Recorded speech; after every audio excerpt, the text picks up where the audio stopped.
Saya minta nanti seluruh penari ikut ambil bagian dalam suatu tarian, di mana ada satu tarian yang mengatakan ku berikan semuanya, dan saya minta semua penari ikut ambil bagian dalam tarian ini. Tapi mari silakan duduk semuanya.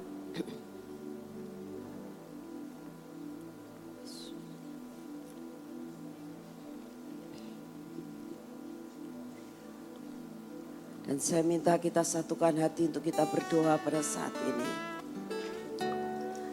Bapa yang di surga,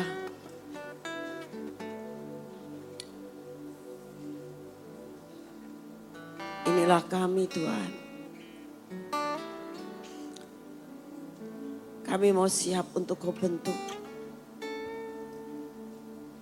Sekalipun itu sakit buat kami. Kalau Engkau memberikan suatu kesempatan buat kami pada selama beberapa hari di tempat ini.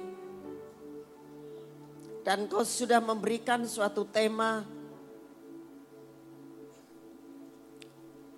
Kami mau Tuhan pulang dari tempat ini.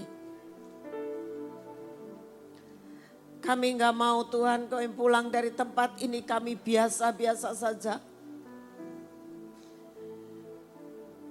Kami mau Kau bentuk Tuhan sampai kami mencapai dalam kehidupan kami terus mencapai apa yang Engkau mau. Yaitu tauf dalam hidup kami. Kami tahu Tuhan untuk naik ke puncak yang sudah Engkau tentukan untuk tauf. Itu sesuatu hal yang tidak mudah. Banyak hal Tuhan, rintangan dan dosa, kelemahan yang ada dalam hidup kami. Tuhan, kami sudah banyak mendengar apa yang difirmankan melalui Ibu Iin Tuhan. Kami tahu kami akan tetap mengalami hal yang sama dengan versi yang berbeda. Engkau akan membentuk kami seperti yang Engkau mau dalam hidup kami. Seperti Engkau membentuk Ibu Iin seperti yang Engkau mau. Engkau akan membentuk kami satu persatu Tuhan. Sampai mencapai destiny kami masing-masing. Sampai kami boleh mencapai tauf seperti yang Engkau mau. Teruskan Tuhan. Tinggal hari ini dan besok. Kami gak mau Tuhan. Engkau tidak selesaikan hidup kami satu persatu. Kami mau Tuhan. Seluruh hidup kami. Engkau proses demikian rupa. Siapkan terus hati kami. Untuk kami benar-benar mengerti apa yang Engkau mau. Dalam nama Tuhan Yesus. Yang siap untuk diproses katakan sama-sama. Amin. Saudara, pemrosesan adalah sesuatu hal yang sungguh tidak enak. Tidak ada sesuatu proses yang enak, saudara. Beberapa waktu yang lalu Tuhan memberikan gambaran kepada saya tentang permata. Firman Tuhan mengatakan begini. Di dalam Wahyu Pasal 21 ayat 19 dikatakan begini. Dan dasar-dasar tembok kota itu dihiasi dengan segala jenis permata. Jadi saudara tahu bahwa permata itu punya banyak jenisnya. Kalau saudara lihat bahwa selanjutnya dalam kata-kata ini, dalam firman Tuhan ini dikatakan gini. Dasar yang pertama adalah batu yaspis. Dasar yang kedua adalah batu nilam. Dasar yang ketiga adalah batu mirah. Dasar yang keempat adalah batu zamrud. Dasar yang kelima adalah batu unam. Dasar yang keenam adalah batu sardis. Dasar yang ketujuh adalah batu ratna cempaka. Yang kedelapan batu beril, yang kesembilan batu krisolit, kan 10 batu krisopas, dan yang ke-11 batu laswarti, dan yang ke-12 batu kecubung.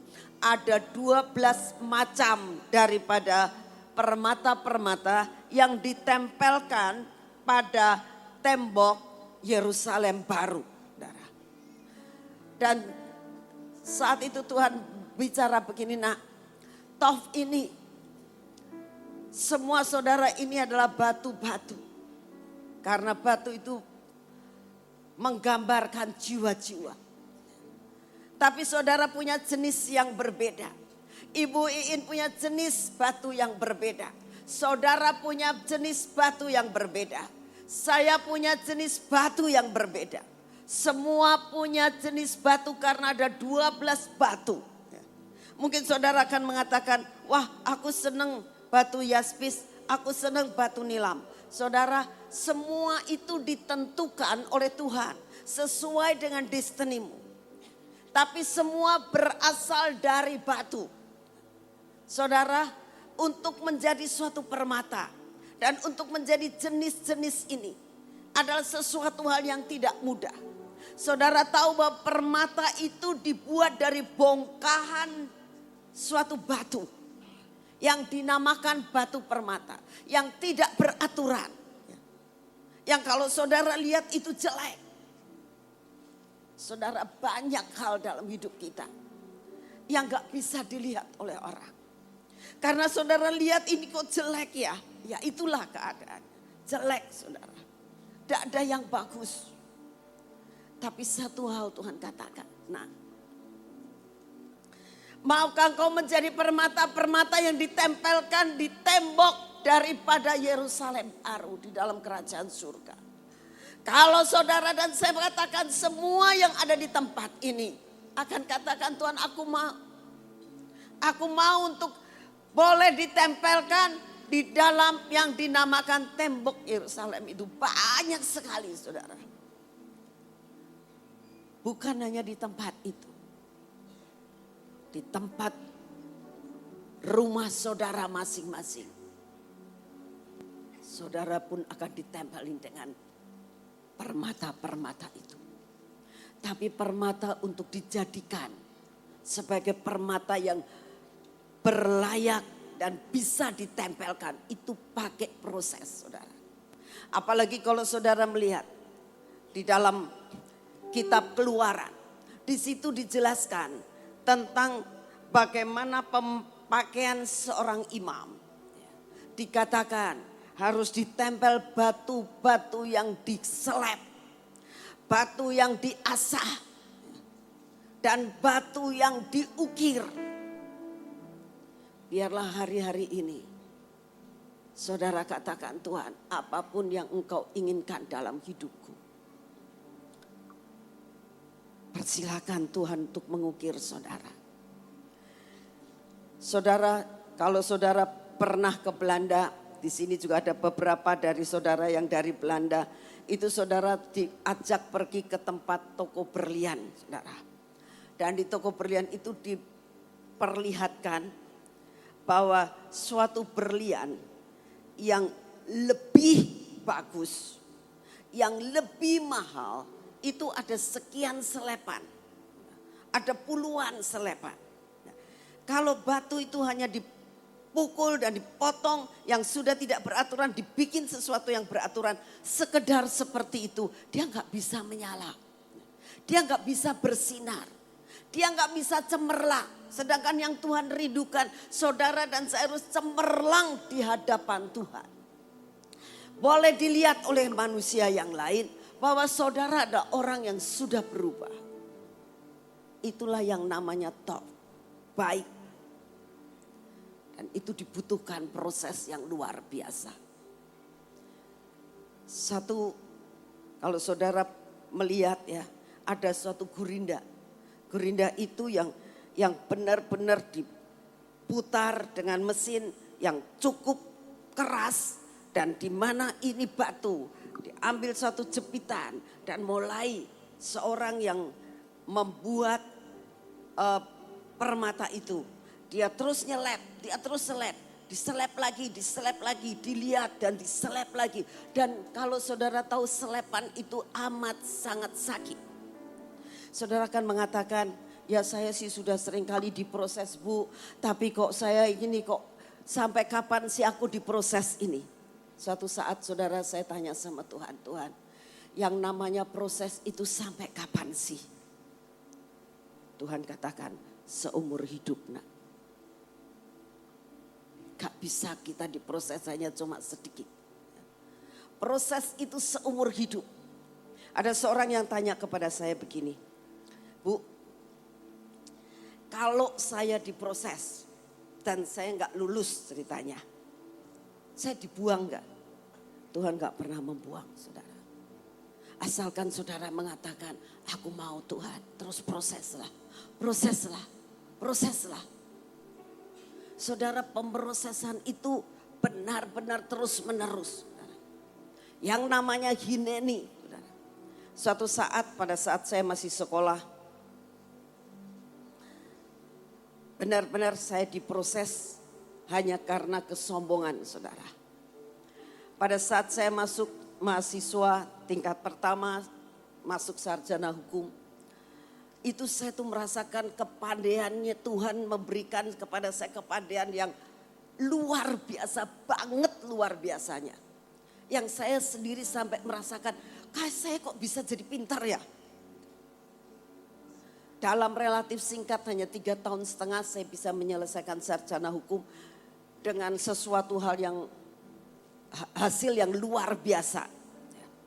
Sampai saya mengatakan, wah sekolah sarjana hukum kok mudah ya. Nah dengan perkataan saya mengatakan begitu Tuhan gak suka saudara. Saya sudah mulai sombong dan saya mengatakan bahwa betul-betul saya merasakan itu saya raih karena saya pintar. Akibat daripada itu saya mengatakan pada suatu saat, itu saya sudah pelayanan loh saudara. Bukannya saya belum pelayanan, saya sudah pelayanan, saya sebagai pengurus dan sebagai ketua dari suatu persekutuan doa di Bandung. Tapi masih banyak hal yang Tuhan harus kikis habis dalam hidup saya. Saudara. Sampai saya mengatakan begini, waktu teman saya mengatakan begini, ini mau wisuda, kamu mau ikut wisuda enggak? Enggak. Hah? Kamu enggak ikut wisuda? Enggak. Kenapa sih? Buat apa? Sarjana tak raih dengan gampang. Kurang menghargai akan apa yang Tuhan beri. Sangat meremehkan akan segala sesuatu. Tidak mengerti dan tidak mempunyai perasaan hineni. Dari mana saya diambil.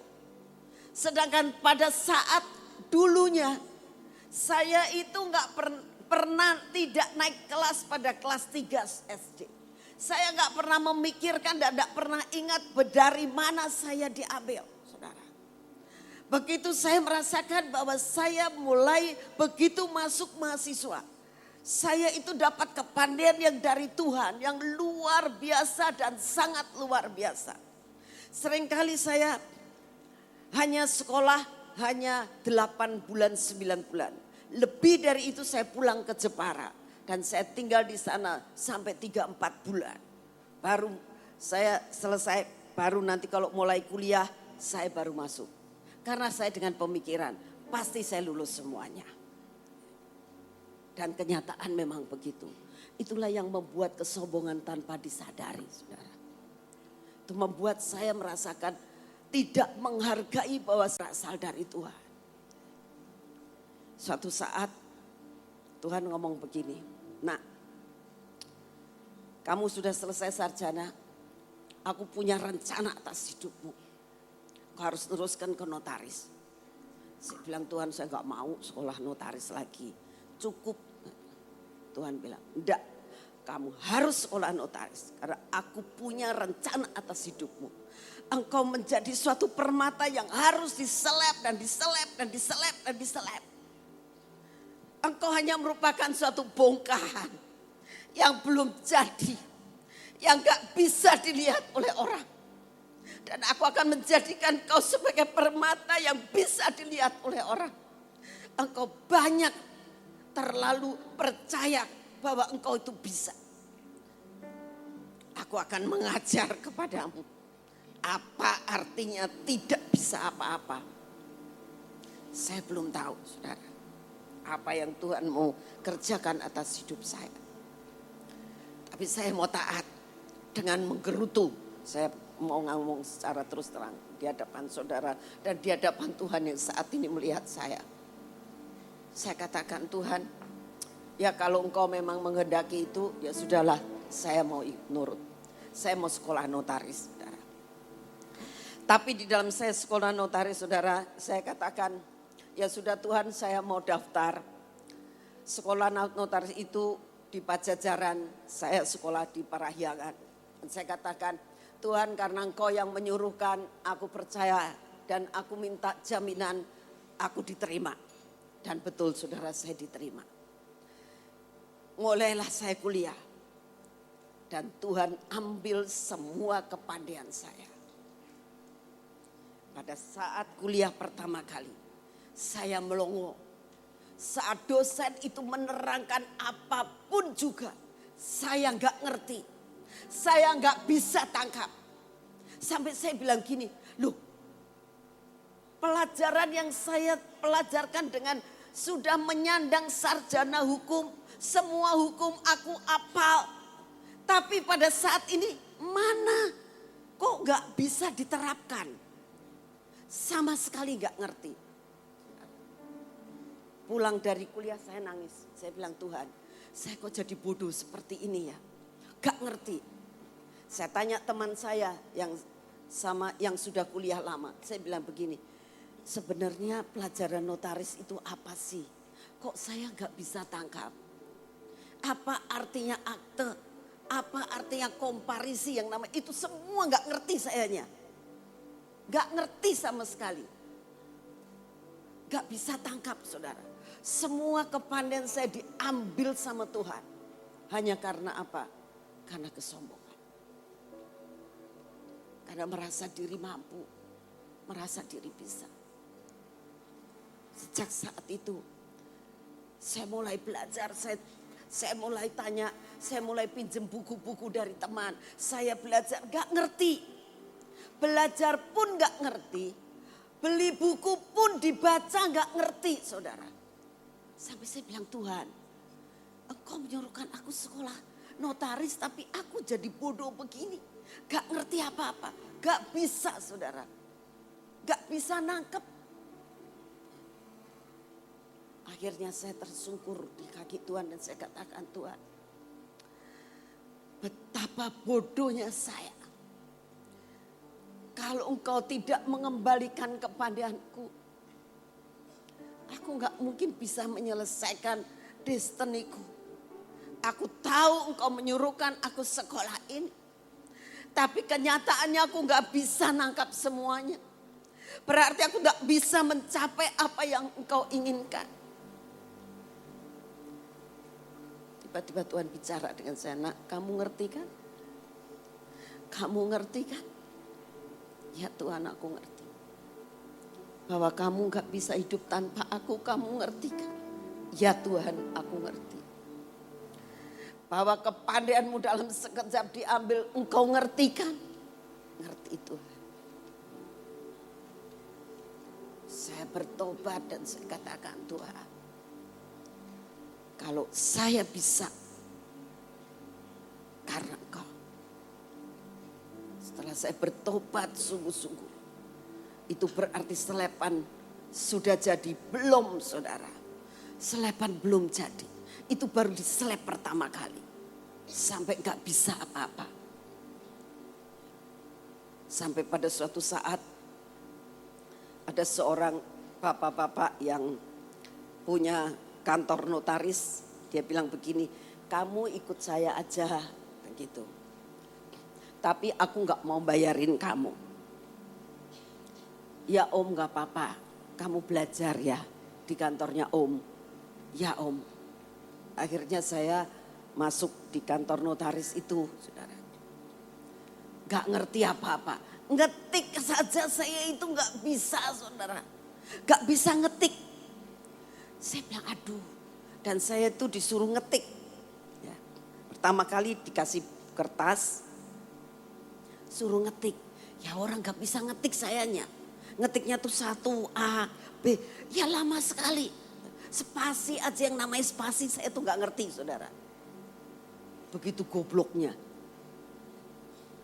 Sampai akhirnya saya bilang, Om, saya mau les ngetik dulu lah. Nanti baru kerja di sini. Akhirnya saya sekolah ketik.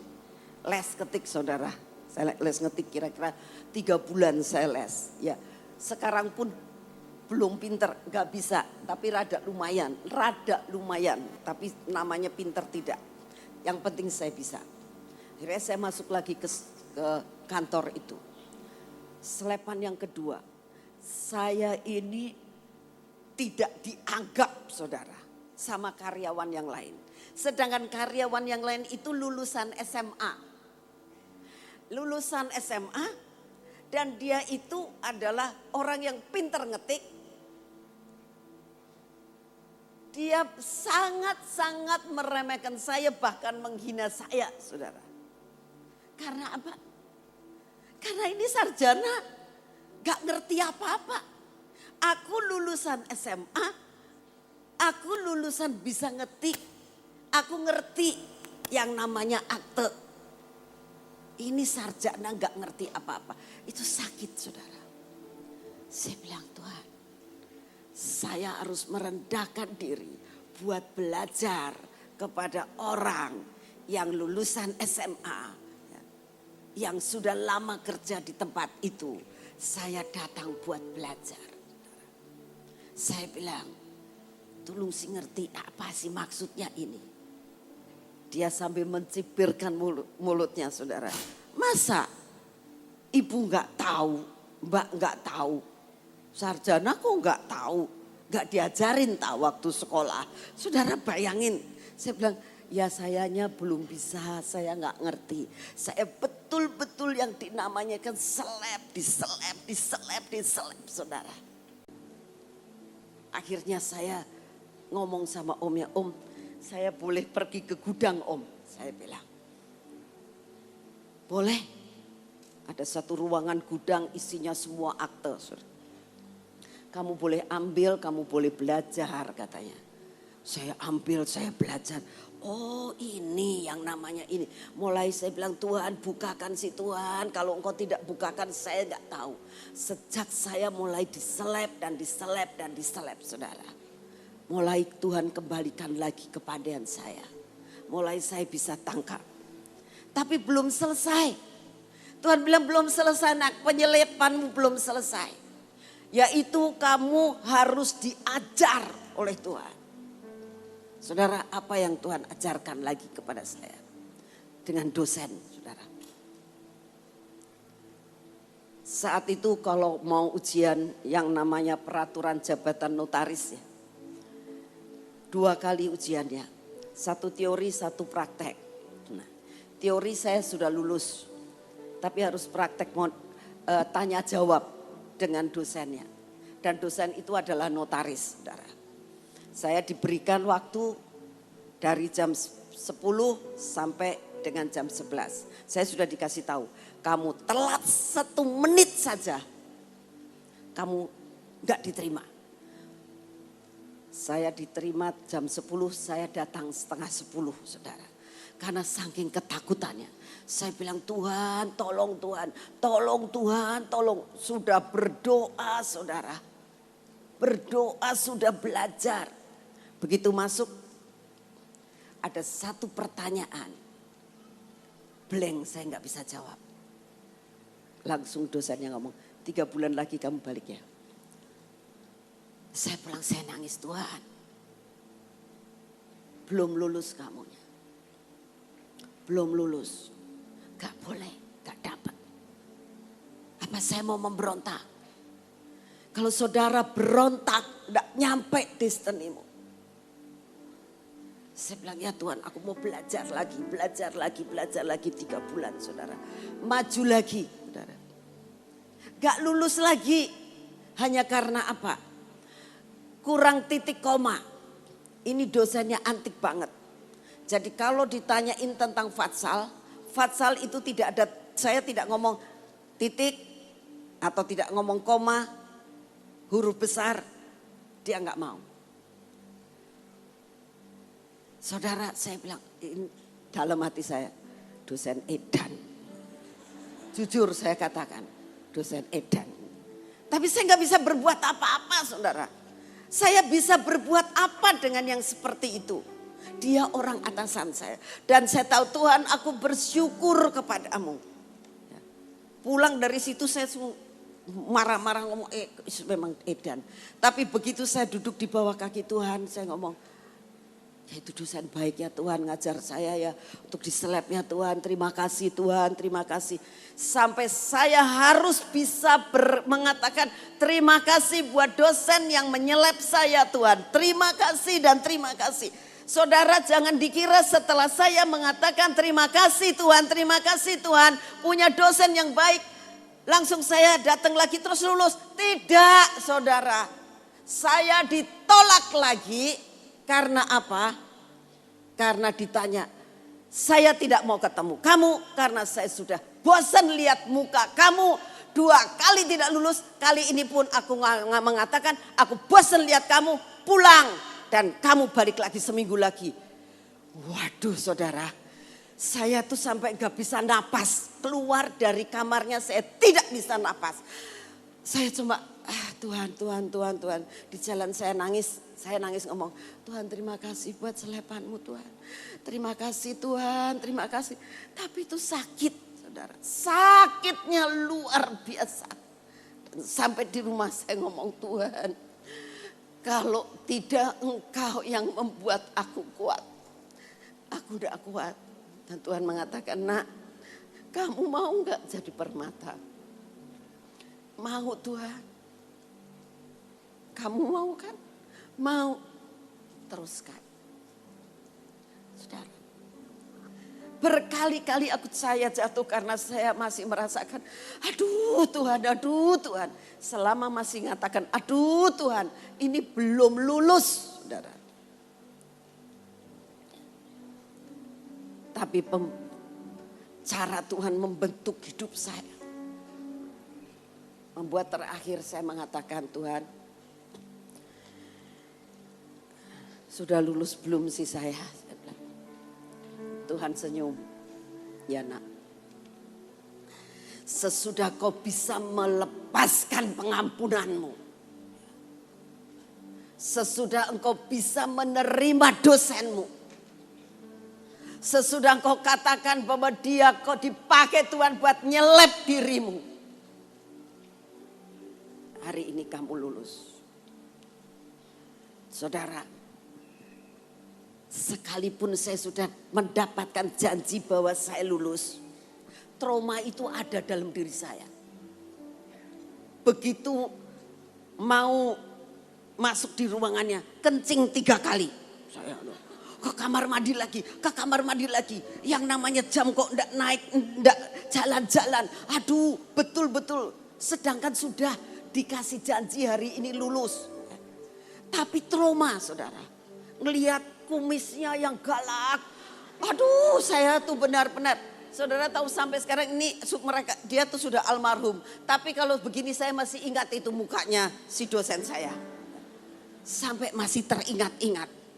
Karena apa? Ya karena punya pengalaman dipakai Tuhan buat nyelep saya. Saya begitu masuk, dia ngomong begini, kamu lagi. Aduh, sudah les aja hatinya saya. Sudahlah, mana suratnya? Dia bilang. Saya kasihkan suratnya. Kamu mau angka berapa? Ya saya jadi melongo, saudara. Ditanya tidak. Ya, saya tahu kamu sudah 3 kali 4 kali ketemu saya kan? Kamu sudah hafal kan? Saya percaya deh sama kamu. Saya jadi melongo, saudara. Riki dosen apa ya? Saya bilang terima kasih Tuhan, terima kasih Tuhan. Ini ada malaikat hatinya dijadikan malaikat Tuhan. Terima kasih Tuhan, terima kasih Tuhan. Terima kasih Tuhan. Dosen yang seperti itu dijadikan malaikat sama Tuhan. Dia tanya, kamu mau nilai berapa? Saya jadi melongo. Jadi yang dari tegang sampai bisa senyum sayanya ya.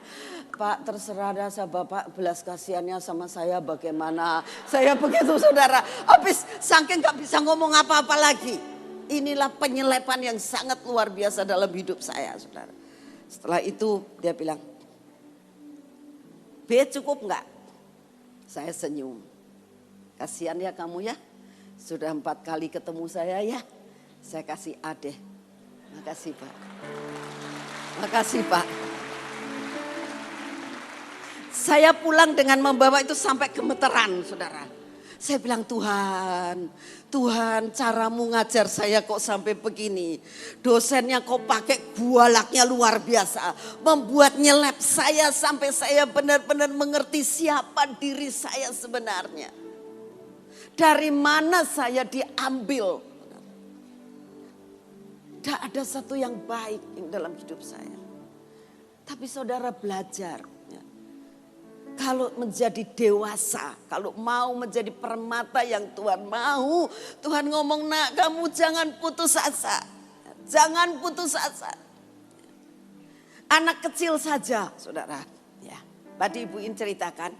Anak kecil itu kita harus punya fungsi sampai anak ini seperti yang Tuhan mau. Tadi dapat firman waktu kita di sini melalui Pak Daniel dikatakan Yoel 2 akan terjadi buat anak-anak. Saya belajar dan saya berusaha terus untuk setiap hari tumpang tangan buat cucu saya, saudara ya. Setiap hari tak urapi ya, minum perjamuan kudus. Dia kalau sudah di kamar saya, dia begitu lihat roti yang buat perjamuan, dihabisin sama dia. Ini satu. Ini kan tubuhnya Tuhan Yesus. Dia pura-pura. Dimakan. Saya nggak tahu dia ngomong apa. Dimakan terus, saudara. Sampai habis. Saya bilang, aduh, ya sudah nggak apa-apa. Biar terus makan tubuh darah Yesus. Suatu saat kita lagi latihan. Dia datang kepada saya. Kita latihan. Terus dia datang kepada saya, dia ngomong gini, Oma, boleh enggak kukunya ayah ini dikutek? Saya bilang, mau dikutek kaki tangannya? Iya, gak boleh, saya bilang. Nangis saudara. Begitu dia omong gak boleh, nangis. Tapi saya tahu ini selepan buat dia. Nangis, saya bilang kenapa kamu nangis? Ya pengen jadi bagus katanya. Tangannya pengen jadi bagus. Dikutek. Saya bilang gini, kamu tidak boleh dikutek. Karena kamu suka gigitin kuku. Saya bilang, nanti kalau kamu sudah rada besar. Atau kalau kamu bisa lepas dari gigitin kuku. Nanti tak kutek sama Oma. Gitu. Nangis. Mamanya datang, kenapa Mah? Ya ini, saya pokoknya kamu harus keras sama anak ini. Karena anak ini sudah umur 3 tahun. Saya bilang, kalau tidak kamu harus ngomong tidak. Jangan dikasih. Saya bilang, mamanya ngerti, digendong sama mamanya. Dikasih tahu mamanya. Pokoknya Oma sudah ngomong kan. Kalau kamu masih gigitin kuku, kamu tidak bisa dikutek. Kalau kamu tidak gigitin kuku, kamu dikutek. Sudah kamu sampai nangis apapun juga tidak akan diberi, kata mamanya. Datanglah ini anak sudah ketawa-ketawa. Baru kan dia ngomong, Oma sudah gak gigitin kuku. Saya bilang gak bisa. Saya bilang, coba baru. Dia sudah, Oma sudah gak gigitin kuku. Gak bisa, nanti dilihat dulu. Dilihat buktinya. Belum lulus. Ini anak kecil ya. Udah. Dia enggak gigitin kuku. Tapi suatu saat, ini kebiasaan, suatu ikatan. Dia kalau lagi diem langsung otomatis tangannya gini. Otomatis. Dosa itu, ikatan itu otomatis saudara. Ini anak kecil. Saya bilang, tuh masih gigitin kuku. Enggak. Katanya gitu. Sudah enggak, boleh. Nanti lihat. Besoknya ngomong, Oma enggak gigitin kuku. Enggak boleh. Pokoknya sampai Oma lihat betul-betul kamu tidak gigitin kuku, kamu baru boleh kukunya digitek. Nurut saudara anaknya. Satu saat dia lihat ada anak teman-temannya kecil-kecil itu pada di kukunya dikitekin. Saya bilang bagus kan? Iya. Karena apa? Cici ini tidak gigitin kuku. Tapi kamu masih gigitin kuku. Jangan gigitin kuku. Nanti dapat seperti ini. Iya. Sekarang saudara. Kalau dia mulai kelihatan saya gigit kuku. Langsung diginiin. Supaya omanya tidak ngeliat. Kalau dia gigitin kuku. Tapi ini anak benar-benar mulai kita didik. Ya. Sehingga anak ini mengerti. Mamanya suka ngomong. Mama dulu waktu kecil. Tanya, diajar sama oma. Ngomongin. Sampai nangis sekalipun kalau oma bilang tidak boleh, tidak boleh. Sekarang saya mau terapkan sama kamu. Kata mamanya. Pokoknya kalau mama sudah ngomong tidak boleh, tidak boleh. Karena namanya oma seringkali suka gak sampai hati. Oma mau permen, bilang mama. Bilang mama dulu. Kalau mama boleh silahkan. Saudara tahu tadi malam saudara. Oma makan permen, ngomong mama dulu. Dia sambil bawa permen saudara. Ngambil satu sudah dimut. Ini anak ya. Terus ngomong, mama boleh permen. Enggak boleh. Sini permennya. Gitu. Dikasihkan, tapi aku sudah makan permen. Gitu. Saudara, tanpa sadar itu hampir seperti kita itu anaknya ada di situ dia mau nari dia bilang. Ya. Saudara, ya, benar-benar inilah yang namanya selepan. Mungkin saudara bisa ketawa yaitu karena anak kecil. Bukankah kita seringkali dalam ikatan kita terus menerus seperti itu? Selep, Tuhan ngomong nak kamu harus diselep. Selepan yang kedua yang sering kali saya alami. Ya selain daripada yang banyak sekali saya alami. Tapi hal yang kedua tentang mau jadi notaris di Sion saudara. Ya. Saya itu gak ngerti namanya keterangan riwayat hidup. Pinter kan namanya? Sarjana gak ngerti namanya keterangan riwayat hidup. Pikiran saya gini, ngomong ke departemen saya bilang, Bu, namanya riwayat hidup tuh saya mesti ngarang cerita tak Bu? Diketawain saudara.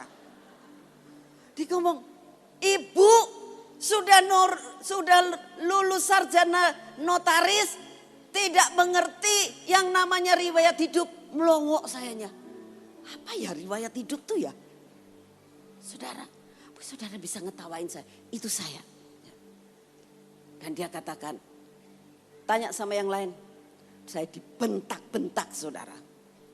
Pada saat saya di departemen kehakiman. Saya bilang Tuhan, selepan saya belum habis. Selepan saya belum habis. Kalau saya harus benar-benar diselep sampai habis dalam perkara ini. Supaya saya tahu dari mana saya diambil. Besoknya saya datang lagi. Saya bilang, Bu, maaf ya Bu, ini ibu galaknya luar biasa saudara. Saya selama ketemu sama orang yang galak-galak saudara. Tapi itu baik buat saya. Karena saya kalau tidak digalakin sampai kayak gitu mungkin saya terus sombong terus saudara. Karena saya biasanya kalau galak tak tambahin galak. Tapi kali ini saya benar-benar belajar terus. Saya bilang Bu, ini saya sudah doa Tuhan gerakan hatinya si Tuhan berikan aku benar-benar mengerti apa yang engkau mau. Dan saya akhirnya ngomong sama ibunya, Bu boleh enggak sih Bu saya tuh lihat contohnya aja saya bilang. Ibunya bisa kasihan sama saya. Dia diambilkan satu permohonan untuk menjadi seorang notaris diambil. Nih ya, tapi namanya orang itu saya coretin dulu. Enggak apa-apa Bu, coretin. Saya bawa pulang, saya mulai belajar. Oh ini yang namanya riwayat hidup. Tobat Tuhan, begini aja kok saya gak ngerti. Betapa bodohnya saya. Tapi saya terus mau belajar.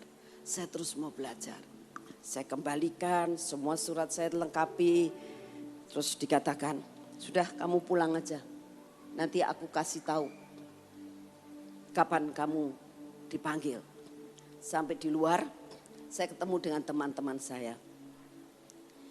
Kamu sudah berapa lama? Ya baru majukan, saya bilang. Kalau kamu mau di Cirebon, harus siap uang sekian. Saya itu melongo, saudara. Sebab saya tidak tahu apa arti sogokan. Ya. Saya bilang uangnya buat apa? Betapa bodohnya sayanya, gak ngerti sama sekali. Yang mesti gini-gini.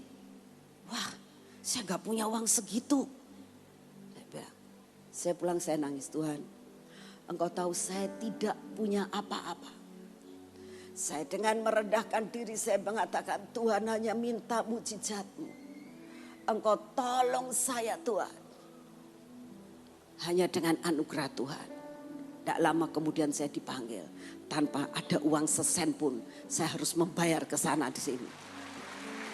Tuhan sudah mulai mengangkat saya. Tapi belum selesai, saudara, belum selesai. Makanya Tuhan katakan, Tuhan ini selepan sampai kapan? Sampai kamu mati. Sampai habis semuanya. Sampai selesai semua tugasmu. Itu baru habis. Saudara, mau jadi permata, selepan demi selepan harus kita alami. Dan belajar dan katakan kalau sampai belum lulus ya. Katakan, Tuhan aku masih kecil seperti Kaela, Tuhan. Saya mengatakan, Tuhan aku sudah baik, ternyata belum baik. Tuhan aku sudah baik, ternyata belum baik. Karena yang dinamakan Tov. Tov itu baik menurut standar Tuhan. Bukan menurut standar kita. Karena kita rasakan aku ini kok sudah baik ya. Aku sudah melayani engkau. Aku sudah begini, aku sudah begini. Kok ternyata Tuhan mengatakan aku tidak baik. Saudara, hari ini kita akan lihat dari apa yang dialami oleh Marta dan Maria. Kita akan baca bersama-sama di dalam Lukas pasal yang ke-10. Tentang Maria dan Marta. Apakah Marta itu tidak mencintai Tuhan? Mencintai Tuhan. Semua saudara yang ada di tempat ini mencintai Tuhan. Tapi Tuhan mau katakan, nak, semua mengasihi Tuhan. Tapi yang Tuhan maukah engkau diseleb untuk jadi permata? Yang ada 12 macam permata. Mungkin permata yang satu mempunyai nilai yang lebih dari permata yang lain. Tapi engkau sudah mencapai yang namanya Tov. Yang menurut Tuhan kau sudah baik dan berlayak untuk ditaruh. Baik di tempat imam-imam maupun di tempat tembok Yerusalem. Marta mengatakan, ayat yang ke-40, sedang Marta sibuk sekali melayani. Saudara, saya yakin saudara di sini setiap pelayan sudah sibuk di dalam melatih diri untuk melayani lebih baik. Apalagi saya bisa merasakan semua penari yang datang ke sini. Karena properti baru bisa dibongkar. Itu malam tanggal 25. Itu membuat banyak bagian properti yang semalam tidak tidur. Semua saudara lakukan dengan baik. Kita semua melakukan dengan baik. Latihan dengan baik. Tapi bikin capek. Tapi satu hal Tuhan katakan, nak, jangan gerutu. Jangan gerutu dalam hal begini. Sebab biasanya begini. Orang kalau sudah terlalu capek gampang tersinggung. Betul? Selama kita gampang tersinggung itu sudah harus diseleb. Jadi setiap kali kamu disinggung oleh siapapun juga kamu katakan, terima kasih Tuhan buat selepan ini. Terima kasih Tuhan walaupun itu sakitnya. Sekalipun kita katakan, gak ngerti ya kamunya. Aku tuh sampai gak tidur loh. Hanya untuk ngurusin kalian sebagai penari-penari. Kadang-kadang penari juga suka semaunya. Kok ini mana kok? Ini mana kok? minta dilayani terus. Ya. Properti kadang-kadang seenaknya aja. Kadang-kadang penari kalau sudah membawa propertinya, membawa kembang apa, geletakan, nanti kan ada yang ngurusin. Nah, kadang-kadang aku ini bukan pembantu ya, hal seperti itu.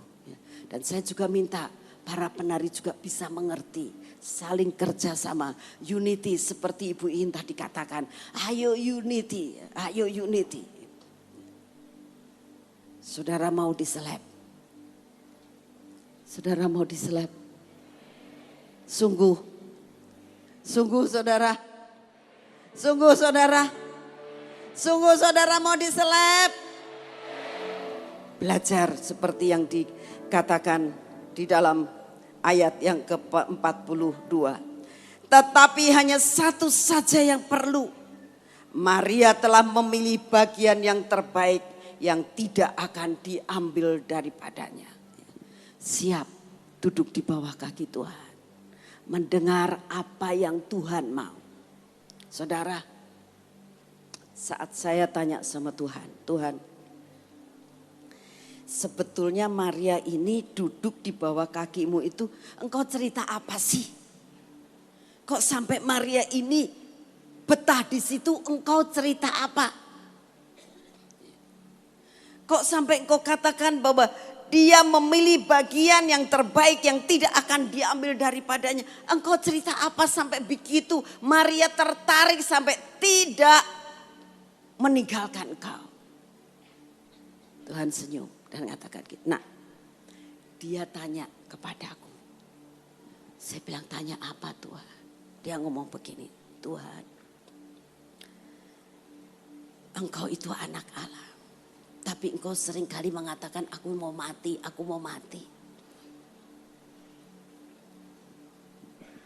Bagaimana sih caranya engkau mati? Dan Tuhan ceritakan semuanya. Bagaimana penderitaan yang akan diderita oleh Tuhan Yesus. Dan Maria nangkap. Lalu Maria mengatakan, Tuhan, kalau engkau sudah mati dan aku akan mengurapi engkau itu percuma Tuhan. Tapi aku mau mengurapi engkau saat engkau masih hidup. Kalau aku melihat engkau sudah dikubur dan engkau mati percuma. Aku mau memberikan yang terbaik Tuhan. Saat engkau masih hidup. Itulah yang membuat Maria. Pada saat ada suatu pesta, waktu Lazarus bangkit, Maria itu tidak berterima kasih karena Lazarus bangkit lalu dia memberikan minyak itu. Dia tidak punya hati. Mengasihi akan Tuhannya sebagai jantung hatinya. Dan dia katakan, Tuhan, aku mau mengasihi engkau saat aku melihat engkau. Aku mau mempersiapkan semuanya sebelum engkau mengalami penderitaan. Itu yang menjadi suatu keputusan untuk dia pecahkan semua yang dia punya. Satu-satunya. Dan dia urapi kaki Yesus. Diseka dengan rambutnya. Itulah yang dinamakan pemberian yang terbaik. Dia mau melakukan, mengorbankan segala sesuatu. Jadi mutiara, jadi permata yang siap buat diseleb. Dan dia memberikan yang terbaik hanya untuk Tuhan. Saudara, saya ajak saudara saat ini bangkit berdiri. Kita katakan, ubah hatiku Tuhan. Hanya Tuhan yang sanggup mengubahkan kita. Mari semua penari maju ke depan. Semua kita katakan, ubah hatiku Tuhan seputih salju. Aku adalah penjunan dan engkau tanah. Engkau penjunan dan aku adalah tanah liat. Biar kau jadikan aku seperti yang engkau mau. Kita nyanyikan dengan segenap hati. Semua penari boleh maju. Mari kita unity dan kita katakan semuanya. Ubah hatiku seputih salju,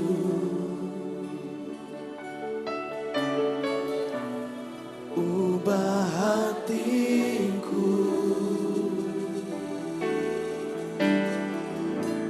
seperti dirimu.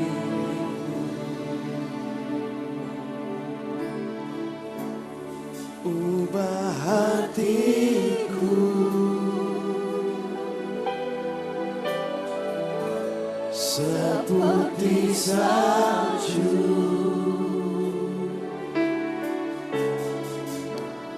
ubah hatiku seperti dirimu.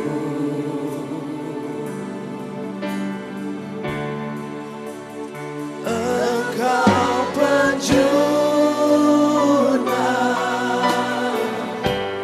aku lihat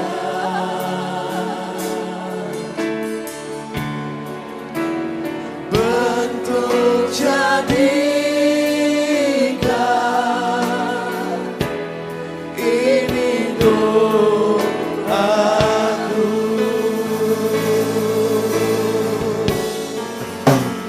Engkau penjuna, ku tanah liat,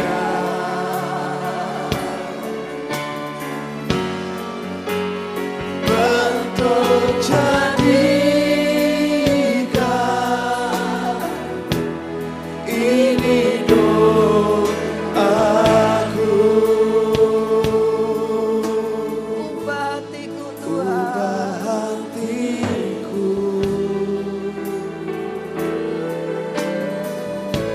seputih salju,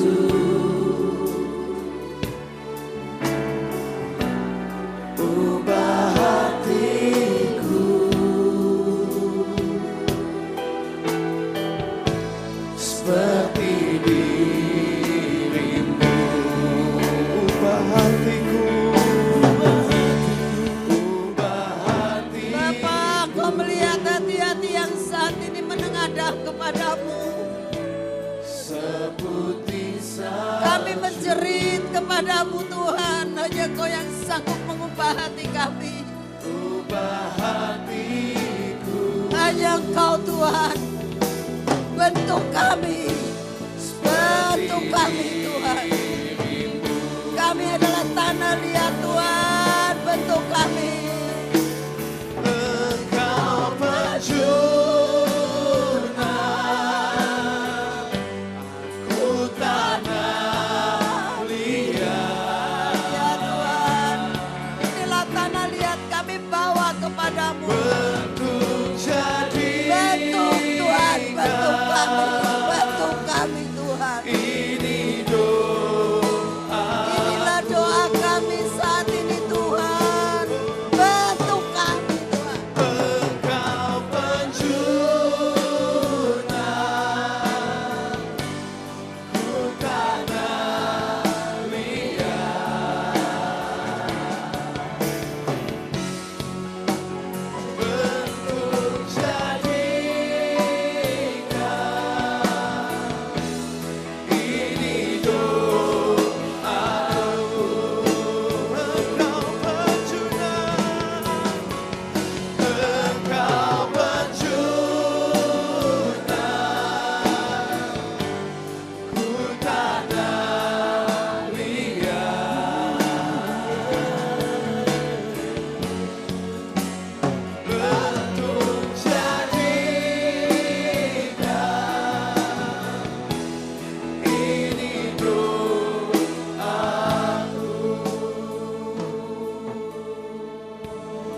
Ubah hatiku Sampai kau dengar Tuhan mengatakan, Tuhan datang dan siap buat menyelap saudara. Sampai hati-hati ini diubahkan menjadi permata-permata yang berkenan di hati Tuhan.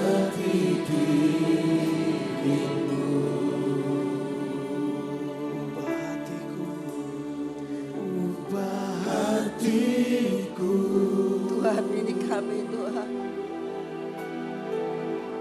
Seputih salju,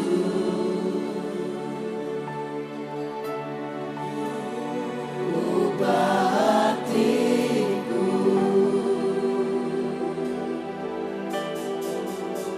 seperti dirimu. Katakan Engkau penjunan Tuhan. Engkau penjunan, Ya Tuhan. ku tanah liat.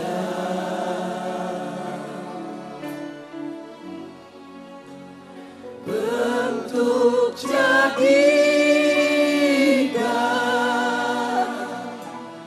ini doaku.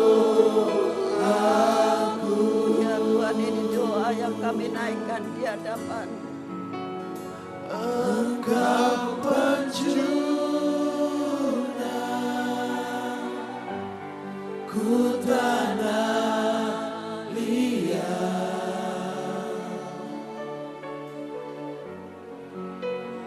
Bentuk jadikan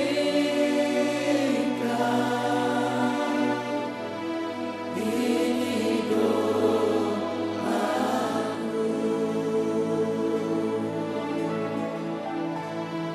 Ubah hatiku Yesus. seputih salju, Ya Tuhan. ubah hatiku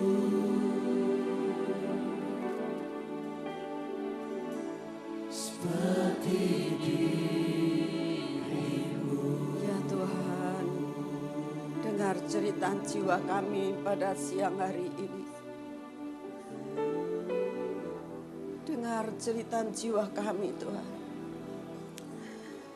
Kami adalah tanah liat yang siap buat Engkau bentuk. Jadi apapun yang Engkau mau Tuhan, sampai Tauf menjadi milik kami. Kami mau memberikan semua yang terbaik untuk-Mu. Kami mau belajar seperti Maria Tuhan. Memberikan semua yang baik. Kalau kami tadi sudah mendengar Ibu Iin. Di dalam melihat dan menyerahkan anaknya ke dalam tangan-Mu. Tetap dia boleh mengatakan, ku beri yang terbaik untuk-Mu. Tak pernah ku bawa yang jelek Tuhan.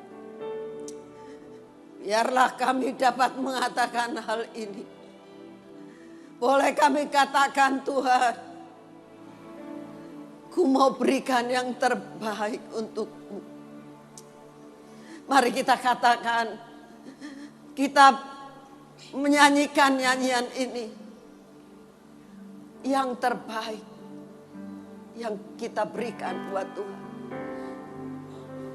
Ku beri yang terbaik bagimu. Ku relakan segalanya. Yang terbaik bagimu. Senang hatiku dan senang jiwaku.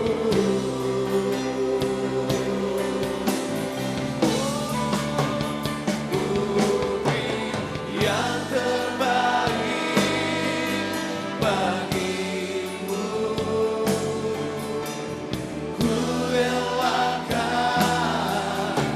segalanya. Yang terbaik bagimu.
jiwaku.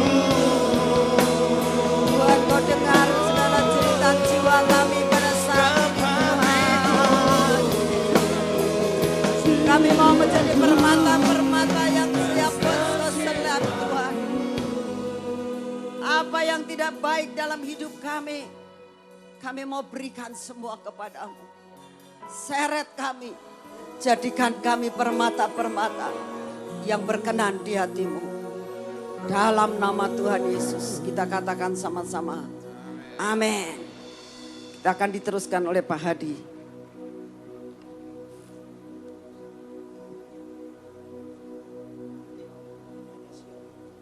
Bentar, ya. Saudara, sebentar kita akan menyaksikan suatu tarian untuk kita memberikan yang terbaik buat Tuhan. Memang ini diberikan Tuhan saat seseorang, Sophie, mengalami suatu pergumulan akan hidupnya.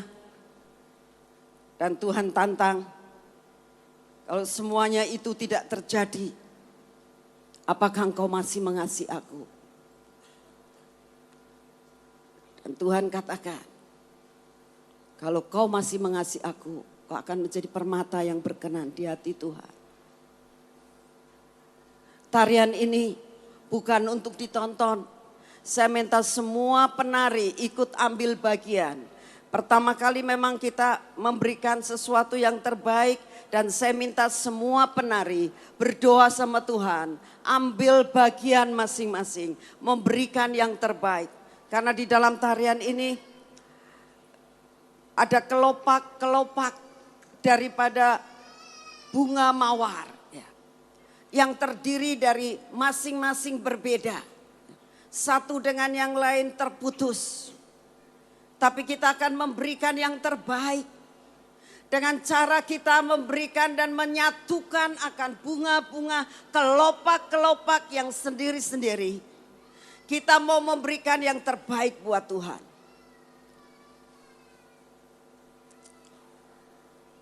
Dan biarlah hari ini kita bisa memberikan yang terbaik buat Tuhan.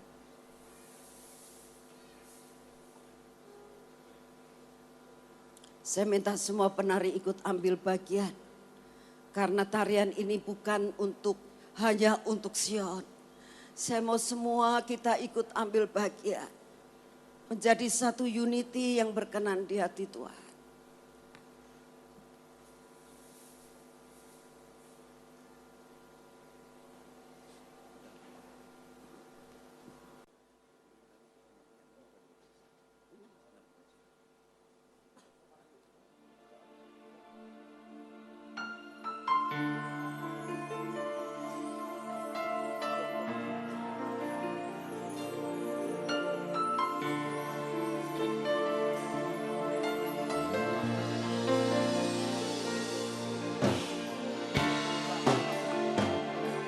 Kami bersyukur Kristus menyerahkan dirinya bagi mempelainya. Kami merelakan diri dikuduskan, disucikan, dimandikan dengan air dan firman-Nya, sehingga kami cemerlang tak bercacat celah. Noda kerut kami telah diangkat. Kami siap untuk melakukan kehendak-Nya dan menjadi mempelainya yang dewasa. Merindukan untuk selalu berada bersamanya, berjalan bersamanya. Senantiasa ada gelora cinta yang menyala baginya, yang benar-benar jatuh cinta dan menginginkannya. Senantiasa rindu dekat dengannya, bisa memandang wajahnya, mendengar detak jantungnya. Kami menjaga pakaian kami selalu indah dan tak bernoda. Hati kami tidak memuja yang lain, tapi terisi penuh kagum dan bangga akan Dia. Tidak ada tempat untuk kecintaan yang lainnya. Menjaga pikiran kami suci, hanya dipenuhi dengan pikirannya, hanya ingin menyenangkannya, tidak menolak kasih-Nya, dan akan tetap tidak berhenti mencintainya. Murnikan motivasi kami sehingga tidak ada kekerasan dan pemberontakan, tidak ada sungut-sungut, keegoan dan kesombongan. Biar tongkat perkenanan Raja terulur demi dan bagi keselamatan bangsa Indonesia. Hidup kami sedang mempelai Kristus yang sudah diberi mandat, otoritas dan dipersiapkan untuk memerintah bersama-sama dengan Kristus. Kami tidak berjalan sendirian karena kami mau sejalan dengan Raja kami. Kami mau diajar, menghormati semua yang Dia beri katakan dan berikan. Kami bangga akan Yesus dan menurut segala sesuatu yang Raja kami tetapkan. Kami mau memiliki kerinduan dan hati yang sama dengan Dia. Sehati, sepakat dengan Yesus. Biar kehendaknya saja yang terjadi. Thy will be done. Thy kingdom come. Hidup kami karena perjanjian yang kuat dalam hidup kami dan membungkus hidup kami. Perjanjian darah Yesus, perjanjian garam, perjanjian kesulungan, perjanjian pelangi, perjanjian Maliaki, perjanjian Abraham, perjanjian Daniel membungkus kuat hidup kami. Kami adalah mempelai Tuhan yang hidup dalam keintiman dan mengenal detak jantung Tuhan. Passion kami, gairah kami, mata kami, jiwa kami, hati kami hanya tertuju kepada Tuhan Yesus Kristus, kekasih jiwa kami. Kami adalah mempelai yang hanya memberikan yang terbaik untuk menyenangkan hati Raja kami. Hati kami terpatok kuat di hati Tuhan Yesus. Kami tidak akan berpaling dari hati Tuhan karena cintanya mengikat kuat hati kami dan membuat kami melekat dan seirama dengan detak jantung Tuhan Yesus. Tubuh, jiwa, roh, dan kekuatan kami hanya untuk melakukan kerinduannya dan menuntaskannya dengan kuat sampai garis akhir. Karena kami adalah tawanan rohnya. Kami tidak menginginkan apapun selain daripada menyenangkan hati Raja di atas segala raja. Melakukan yang terbaik untuk Raja kami. Membangkitkan gelora cinta dan gairah Raja kami. Kami adalah mempelai yang berperang untuk mentuntaskan destiny kami yang terus maju menerobos semua kemustahilan menjadi keajaiban dan berjalan sederap dan seirama dengan Tuhan untuk mencapai garis akhir dengan kuat dan sampai kapet merah tergelar atas Indonesia. Kami adalah mempelai yang dicintai Tuhan dan memikat hati Raja.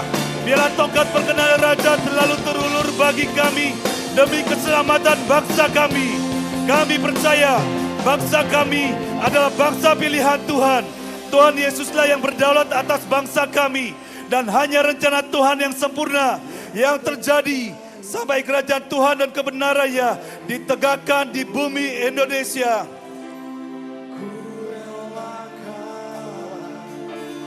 Segalanya yang terbaik bagimu, senang hatiku dan senang jiwaku.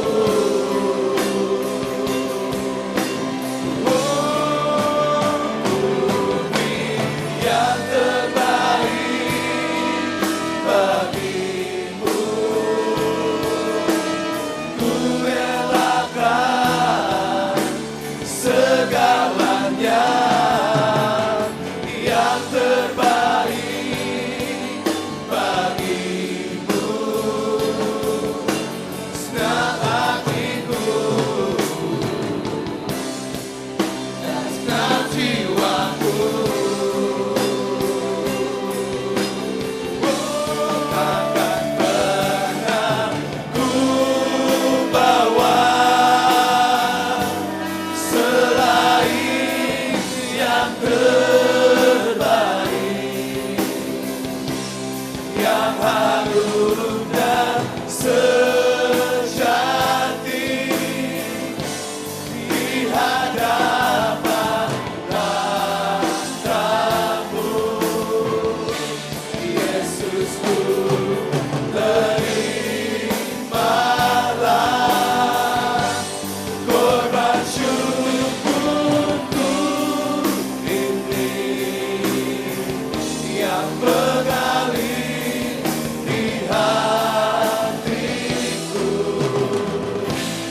dan syukurku ini yang mengalir di hatiku sebagai persembahanku. Kami mempelai Kristus. Kami memiliki roh yang tenang dan lemah lembut. Kami selalu mengenakan jubah kerendahan hati. Kami menggunakan karunia, talenta, harta kekayaan kami dengan tuntunan Tuhan dan tepat seperti yang Tuhan mau. Kami memiliki keintiman dengan Tuhan, mengenal hati Tuhan, sejalan dan sehati dengan Kristus, Anak Domba Allah. Kami mempelai Kristus yang selalu mengenakan jubah kebenaran. Kami memiliki hati yang takut akan Tuhan, terus-menerus dikuduskan. Kami rela dibentuk seperti permata, sehingga menjadi cemerlang, tanpa cacat, tidak bercela, tidak bernoda. Kami mempersiapkan diri dan menantikan dengan passion untuk bertemu dengan Tuhan Yesus. Amin, amin, amin.